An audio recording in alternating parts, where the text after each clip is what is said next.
भविष्यावर बोलू काही या कार्यक्रमात संपदा सगळ्यांचं मनापासून स्वागत करते.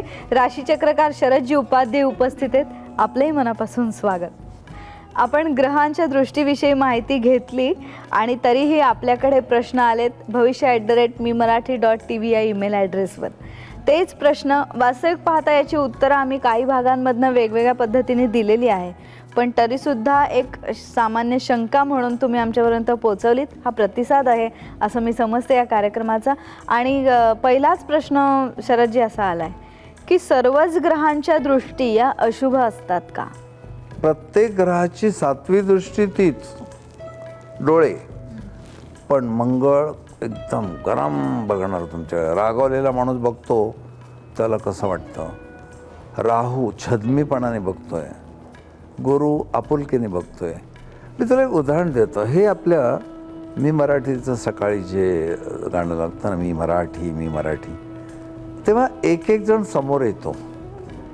पुष्कर श्रोत्री ज्याला येतात शाल घालून, आम्ही संतांबद्दल काहीतरी काव्य, तर आम्ही संत आहोत महाराष्ट्राचे. आवाज वेगळा, आविष्कार वेगळा. दुसरा एखादा असतो तर शहात्तरे करतो, आणि तिसरा तर म्हणतो अंगावर कोणे आले शिंगावरती घेऊ, त्याची नजर वेगळी. सगळेजण गीतच म्हणतात मी मराठीचं, प्रत्येकाची दृष्टी वेगळी. तसे आमचे प्रत्येक ग्रह 7वी दृष्टी टाकणारच, हा इकडे वगैरे. पण मंगळ रागावलेला गरम दृष्टीने बघणार. राहू भीतीच वाटेल अशी काय नजर त्याची. गुरु शांतपणे एक सज्जन माणूस आपल्याला समजावतो तसं. चंद्र आईच्या मायेने बघणार, किंवा एखादी बहीण असते आपली, प्रेमळपणाने ती आपल्याकडे बघते. बुध मिस्किलपणे बघणार, आपला खोडकर नवरा किंवा समोर मित्र आणावा, आणि मग असं जाणवतं मिस्किल आहे, मिस्किल डांबरट आहे अगदी. हे आम्ही कसं म्हणतो डोळे तेच असून आतल्या भावना वेगळ्या. तशा ग्रहांच्या रेडिएशन्स आहेत. त्या रेडिएशन मंगळाच्या एकदम हॉट, बुधाच्या अशा छान एव्हरग्रीन, आणि गुरुच्या निळसर शांत. म्हणजे सर्वच ग्रहांच्या दृष्टी या अशुभ नसतात, त्याच्या स्वभावाप्रमाणे. विशेष दृष्टीमध्ये शुभाशुभ दृष्टी असतात का? बघा, मंगळाची 4 आणि 8 विशेष दृष्टी लिहिली आहे ना, दोन्ही दृष्टी सारख्याच प्रकारच्या. गुरु बघणार तो आशीर्वाद देण्याच्या दृष्टीने बघणार, मग 5 आणि 9 सारख्यात. किंवा इथे राहू 5, 9, 12 आहे, शनी 3 आणि 10, मग तिसरी जरा सौम्य, 10वी, हा असं नाही. विशेष दृष्टीसुद्धा सारख्याच शुभ किंवा अशुभ. हा प्रश्न मला पण पडला होता की या विशेष दृष्टी असतात त्या काही 7व्यावर चांगली आणि 8व्यावर वेगळी वाईट असं होऊ. व्यवहारात पण असं नाही म्हणत. आई, काल माझ्या नवऱ्याने विशेष दृष्टीने मला पाहिलं, ते मी प्रमाणेच पाहिलं माझ्याकडे. कधी कधी लाडात येणं एवढं असू शकतं, पण दृष्टी तीच. पुढचा प्रश्न आहे, ग्रहांची दृष्टी दुसऱ्या ग्रहांवर पडते तशी दुसऱ्या भावांवरही पडते का? हा छान आहे प्रश्न. आणि त्याचा परिणाम काय? उदाहरण घे. मंगळाची दृष्टी 1, 2, 3, 4 गुरुवर पडते, पण मंगळाची दृष्टी जिथे पडते तिथे अख्खी धनुरास आहे, आणि अख्खा 4थ स्थान आहे. 4थ स्थान मनाचं स्थान आहे, आईचं स्थान आहे, राहत्या घराचं स्थान आहे. राहत्या घरापासून कटकटी, भाडेपावतीपासून कटकटी होणे, एखादं नाव घालायचं राहणं, पुढे कॉम्प्लिकेशन होणे. आई जी आहे ती आपण एक वेगळ्या दृष्टीने बघतो. आता इथे गुरु नाही असं समज, मंगळ नुसता बघतोय. अख्ख्या भावावर मंगळाची दृष्टी आहे. 4थ स्थान आहे, मातृस्थान आहे. आईशी मतभेद होणं, आणि एखादा मुलगा आईशी भांडून बाहेर गेल्यानंतर त्याला वाईट वाटतं. आईला पण रागारागाने बोललो पण त्याचं वाईट वाटतं. वडिलांना बोललं तेवढं कानावर, वडील पण कधी कधी बोललेले असतात, कानफडात मारलेले असते, काहीतरी घडलेलं असतं. मग भावावर पण दृष्टी पडते. याचा अर्थ 4थ भावावरून जे जे बघतात ते सगळं मंगळाच्या हिटमध्ये पोळलं जाणार. ओल्याबरोबर सुखही जळणार. बरोबर. म्हणजे भावही त्या ह्याच्याप्रमाणे फळं देत असतो. 4th भावावर मेडिकल ॲस्ट्रॉलॉजीत मन बघतात. निद्राही निद्रा डिस्टर्ब होते. कुठेतरी अपमानास्पद प्रसंग घडलेला असतो, बोलता येत नाही, ते रात्री आठवत राहत असतो, या खुशीवरून त्या खुशीवर. बरं.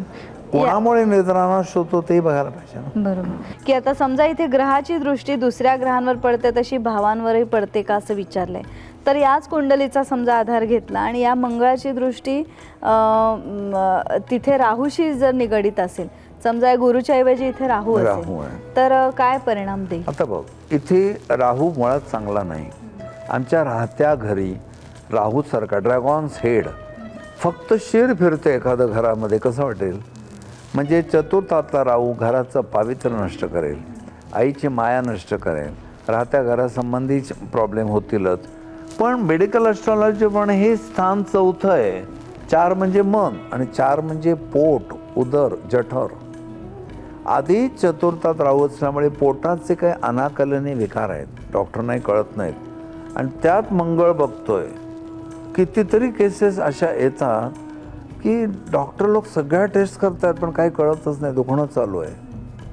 चतुर्थातला राहू पोटाचे विकार अनाकलनीय आणि मंगळाची 4थी दृष्टी वेदनामय. वेदनामय अनाकलनीय दुखणे सगळ्या टेस्ट करून झाल्या, काही सापडत नाही. म्हणून रिडिंग देताना तीव्रता कमी जास्त करणं बघायला पाहिजे. तो राहू मृतावस्थेत आहे, मृतावस्थेतला मंगळ बघतोय, काही होणार नाही. एक प्रेत आहे, त्याला असं केलं, ह्याला असं केलं, बघा एकमेकाकडे, काय होणार? दृष्टीच नाही. पुढचा प्रश्न असा आहे, शुभ ग्रहाची दृष्टी अशुभ ग्रहावर पडल्यास त्याची अशुभता कमी होते का? एकदा हा भाग आला होता. रावणाला, हिरण्यकश्यपूला कितीतरी वेळा हे शुंभ निशुंभांना समजून सांगितलं, त्याने ऐकलं नाही. जो व्यसनात बुडाला आहे त्याला बाहेर काढायला एक सद्गुरू समर्थ असतात, परमात्मा शक्ती. माणूस नाना तऱ्हेने समजून सांगतो, उपयोग होत नाही. शुभग्रह मुळात असे माइल्ड असल्यामुळे पापग्रहांवर परिणाम होईल फारसं असं नाही. पण थोडी तीव्रता कमी झाली तर, पण पूर्णपणे ते फळच गेलं असं सहसा होत नाही. त्याला चमत्कार व्हायला लागतो ईश्वरी. त्याला जोडून आपण अर्थात याच्यावर चर्चा केली होती की अशुभ ग्रहांची दृष्टी शुभ ग्रहांवर पडली तर काय परिणाम होतो? शुभग्रह लवकर बिघडतील, अशुभग्रह लवकर सुधरत नाहीत. पाणी स्वच्छ आहे, जरा असं काहीतरी पडलं तर गढूळ होणारच. पाणी त्याला रंग कैसा जिसमें मिला भी वैसा. त्यामुळे शुभग्रहांवर पापग्रहांची दृष्टी, कुयोग जे काय होईल ते झालं तर शुभग्रह लवकर बिघडतात, पापग्रह लवकर सुधरत नाहीत. बरोबर. आता या शुभ अशुभ, आता इथे जी कुंडली दिली आहे त्याप्रमाणे जर विचार केला तर गुरुला सुद्धा काही दृष्टी, आपण 5 आणि 9 याचा विचार केला होता, तर त्या दृष्टीने पुन्हा एकदा जरा समजा. आता इथे गुरु 5व्या दृष्टीने 1 2 3 4 5 मृत्यू स्थानावर अष्टम बघतोय. स्थानात. मृत्यू स्थान निसर्गता विघातकच आहे. मनुष्याच्या शरीराचा अंत इथून बघतात आणि मनुष्याचं परमात्म्यात विलीन होणं आत्म्यात ते इथून बघतात. आत्मा परमात्मा मिलन ते इथून बघतात. आत्मा परमात्मात विलीन होण्यासाठी कष्ट करतो ते धर्मस्थान हे. मग गुरु जेव्हा इथे बघतोय तेव्हा अपमृत्यू किंवा अचानक होणाऱ्या अपघाताची तीव्रताही तो नक्की कमी करेल. पण अष्टम स्थानाचे काही चांगले गुण आहेत, ते म्हणजे आता हे सासूरवाडीचं धन, त्याच्यावर शुभदृष्टी आहे, ती लाभ फार फार तर होतील. पण गुरु हा 5व्या दृष्टीने इथे बघतोय म्हणजे मृत्यूच्या बाबतीतली तीव्रता कमी होईल. अतिशय वाईट लोकांनी कीव करावी असा मृत्यू तर येणार नाही. तीच दृष्टी 7वी इथे आहे, वडिलांच्या स्थानावर चांगलं आहे ते. आणि 9वी दृष्टी 7 8 9 गुरुची दृष्टी 9व्या स्थानावर पडल्यानंतर खरं मोक्षप्राप्ती सुलभ व्हायला पाहिजे. पण राहूनी स्टे आणलाय, राहू तिथे आहे, त्यामुळे थोडं मायनस करावंच लागणार गुरुचं फळ. आणि इतकं मोक्ष सुलभ ह्याच्यासाठी राहणार नाही. या सगळ्या विकारांना जिंकावं लागेल. काहींचं देवाकडे जाणं फार सोपं आहे. मीराबाई किती पटकन वळल्या, कष्ट घेतले त्यांनी, पण काय कारण आहे वळण्याचं? एवढी मोठी राणी आणि ही, पण ते योगच होते. जन्मजन्माचे पुण्यसंचय साठत आला आणि मोक्ष सुलभ झाला. इथे मोक्ष सुलभ नाही, खूप अडथळे पार करून जायचं आहे. बरोबर. मंगळ, गुरु, राहू यांची दृष्टी पाहिली, शनीचीही पाहिली, पण या सगळ्याच्यात एकदम डेंजरस मामला शनीचा दिसतो, असं का? विश्रांतीच्या काळात पण तू मला विश्रांती न घेऊ देता हे विचारत होतीस, तर आता मी तुला याचं उत्तर देतो. कधी शनिमहात्म्य वाचलंस? नाही, आपल्याच कार्यक्रमाच्या दृष्टीने. शनिमहात्म्य अर्ध्या तासात बरं होतं वाचून. त्याच्यामध्ये एक सुंदर ओवी आहे. शनी ग्रहाची पडता छाया तेने पालटली गुरुची काया. ह्याचा अर्थ असा घ्यायचा की आमच्या पत्रिकेत शनी जिथे आहे तिथली वाईट फळं फारशी मिळत नाहीत, पण जिथे बघतोय तिथली वाईट फळं फार मिळतात. इथे शनी असेल चतुर्थ स्थानी तर मातृवियोग होणार नाही, पण इथे असेल 1 2 3 किंवा इथे असेल 1 2 3 4 5 6 7 8 9 10, शनीची दृष्टी पडल्यावर जो मातृवियोग किंवा पितृवियोग भ्रातृवियोग जे असेल ते. शनिमहात्म्यातली ओवी काय, शनीची दृष्टी जिथे पडते तिथे चकनाचूर होतो. तर शनी ग्रहाची दृष्टी पडते म्हणजे काय होतं, तर 3 आणि 10 ह्या भ्रमणावर त्याचे अशुभ लहरी परिणाम करतात. शनीची दृष्टी पडे ज्यावर त्याचं होय चकनाचूर. आता उदाहरण घ्यायचं झालं तर किती शनीच्या दृष्टीचे त्रास झाले शनिमहात्म्यात दिले. 7.5 रूपाने श्रीकृष्णांना 7.5 समंतकाचा डाग लागला. सीतादेवीनं 7.5 रावणाने हरण केलं. रामप्रभूंना 7.5 वनवास भोगायला लागला. हे सगळे मनुष्य योनीला आलेला त्रास झाले. पण प्रत्यक्ष गुरु केवळ माऊली सदाकृपेची करी सावली. त्या गुरुना शनिदेवाने जाऊन सांगितलं, अहो जी श्री गुरुनाथा मी तुमच्या राशीच येतो आता. तर ते सुद्धा जरा शनीची साडेचे भले भले घाबरतात एवढ्यासाठी शेड्यूल अपसेट होतं. तर गुरु त्याला काय म्हणाले की तुम्ही आमच्या राशीला येऊन काय करणार, तुम्हाला वासना आवडत नाहीत, आम्ही ब्रह्मचारी आहोत, तुम्हाला गर्भ धरलेला आवडत नाही, आम्ही तर नम्र आहोत, मग कशाला घाबरताय.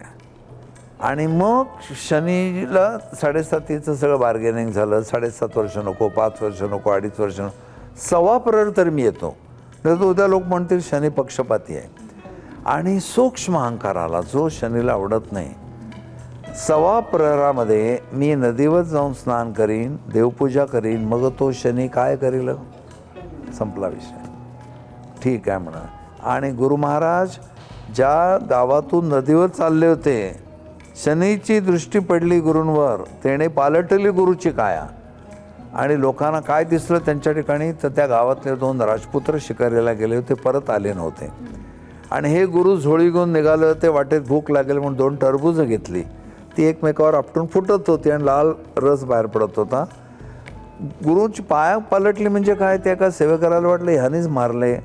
आणि 2 शिरकमळ्या येतात आणि रक्त वाहत आहे, रुधिरगळी त्यातून नेलं खेचत राजाकडे. त्या काळात आपल्याला कोणी विचारत नाही, खालचं कोड वरचं कोड काहीच नव्हतं. राजाने काय हुकूम केला, सुळी द्यावे ब्राह्मणा.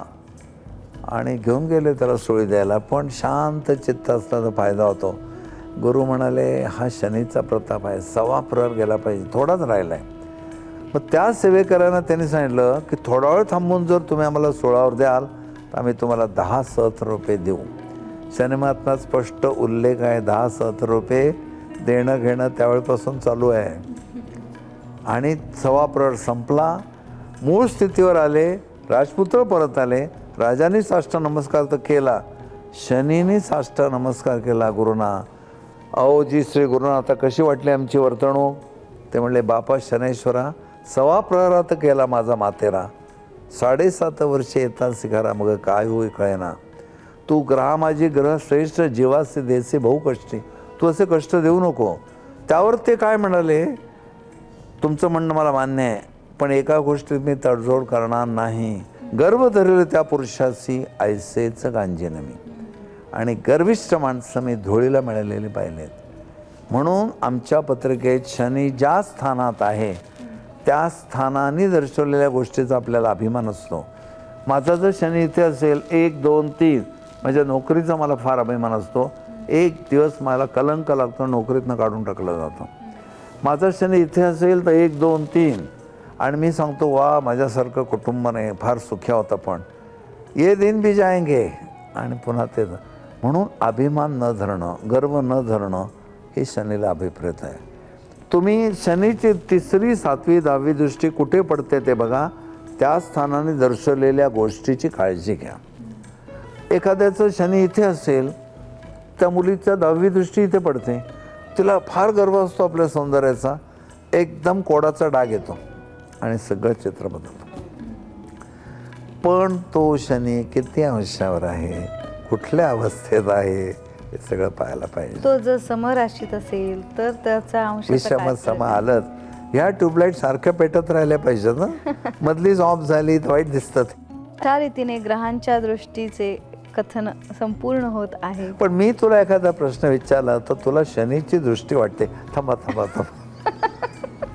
आणि मग मी मोजते तिसऱ्या याच्यावर आहे का 10वी आहे. पण कधीतरी 5वी दृष्टी समज गुरुची.